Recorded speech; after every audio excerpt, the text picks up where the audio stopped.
Sino pa? Si Ate Angela. Gusto mo sila makita? Bakit? Bakit hindi kami ang kikita? Ha? Bakit hindi Kasi kami malayo yung house na nila dito eh. saan house? Sa malayo. Bakit ba Bakit gusto mo puntahan si Andrea? Yeah. Tsaka si Kuya Sander? Yeah. Ano gagawin mo doon? Mag-ano kayo? May pusa ka doon. Wala na silang pusa. Bakit? Nawala. Bakit nawala?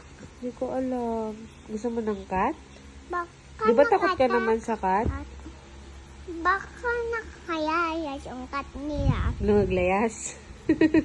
Kasi hindi nila gusto. Tapos hindi binibigyan ng food eh. Lagi nga may food doon. Kakain lang sila eh. Diba? Ang pinapagiguan din. Ha? Pinapagiguan. Hindi. Kami nga. Mm.